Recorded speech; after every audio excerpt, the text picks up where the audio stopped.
Okay mga kaistorya, pag-uusapan natin itong isang issue ng PhilHealth.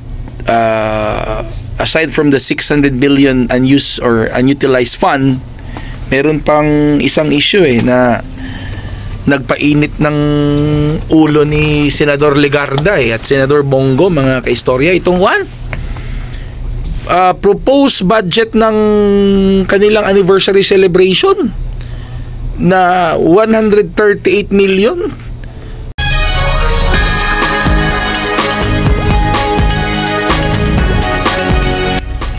Okay mga kaistorya, pag-uusapan natin itong isang issue ng PhilHealth. Aside from the 600 billion unused or unutilized fund, meron pang isang issue na nagpainit ng ulo ni Senador Legarda at Senador Bongo, mga kaistorya. Itong proposed budget ng kanilang anniversary celebration na 138 million. Isipin mo yan mga kaistorya, 138 million. Gagastos ka ng 138 million for the anniversary. You know what? Itong nangyayari sa PhilHealth, mga kaistorya. PhilHealth is not just one case Actually, yung nangyayari sa PhilHealth ngayon, yung 600 billion na unutilized at itong proposed budget na 138 million for the sake of anniversary celebration, bibili lang ng coffee table book, mga giveaways, mga tumbler at iba pa, at gagastos ng 138 million. Ito ay larawan na yung ating utilization and prioritization on how to spend government's money or people's money or government's budget, marami pa tayong dapat i-improve dyan. Kasi nakikita ko na meron tayong pera, ang gobyerno natin may pera, mga kaistorya, but we don't know, hindi pa tayo masyadong well-versed when it comes on what to prioritize, what to prioritize talaga na programa. Yung bang saan dapat natin gagastusin ang pera natin na siya talagang kailangan ng taong bayan, na siya talagang kailangan ng mga Pilipino. Kulang pa tayo dyan hindi lang ito sa Marcos administration hindi lang. Yun ang napapansin ko ever since nung nagkamulat ako nung ako'y nakikialam na sa mga pangyayari sa buhay na ito. Oo.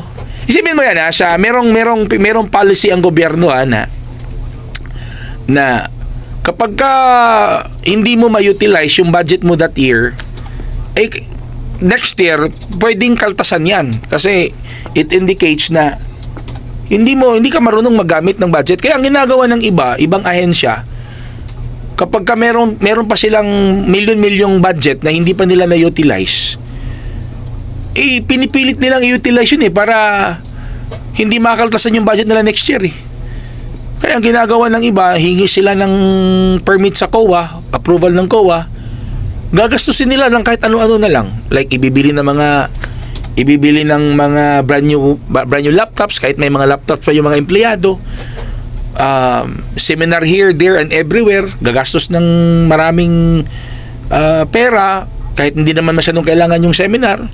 Parang yun nga, kulang tayo sa proper utilization and prioritization sa budget. Alam niyo mga kaistorya, kung ako lang doon muna tayo sa basic. Kung ang pag-uusapan natin kailangan ng taong bayan, marami yan pero isa-isahin lang muna natin. Pagkain.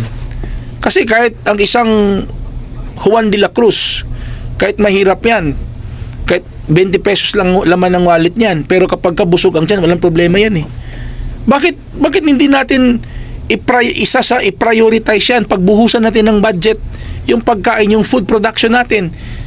When in fact, Philippines is an agricultural country. And totoo niyan, kapag pinagbuhusan natin ng budget, ng pera, ang programa ng food production, Darating ang panahon, hindi natin kailangan mag-import eh. Kasi yung importation, yun yung dahilan bakit ang mahal ng pagkain ngayon. Kasi weak ang peso ngayon over dollar eh. Diba? So, kapag bumibili tayo ng pagkain sa labas, anong pera, anong currency ginagamit natin? Di ba dollar? Mataas ang dollar ngayon. Mataas yung bili natin ng pagkain doon sa ibang mga bansa. Pagdating dito sa Pilipinas, mas lalong tataas yan. Kung mag-produce tayo ng sarili natin pagkain, agricultural country naman tayo, gawa tayo ng maraming farms, i-improve natin ng irrigation, di ba? Gawa tayo ng maraming piggeries, fisheries, ano ba yun? Poultry, para may pagkain ng mga Pilipino. Pero hindi natin nagagawa kasi hindi natin alam kung ano talaga kailangan ng mga Pilipino. Sinasabi ko nga, maraming kailangan ng Pilipino, pero nakikita kong pinaka-basic na kapag nagawa natin to, wala dapat Pilipinong gutom. Yun ang isa sa pagbusan ng budget natin. Hindi yung it's so frustrating ba na malalaman natin na may mga, di ba, sa mga government hospitals, ang iba diyan na lang na-admit sa lobby, di ba, kasi wala nang paglagyan ang ward, punong-puno na, understaff ang mga doctors, mga nurses dahil sa dami ng pasyente. Tapos may mga resetang gamot wala doon sa gobyernong pharmacy, walang available na gamot. Tapos malalaman mo kay istorya, meron palang unutilized 600 billion budget. Di ba, it's so frustrating?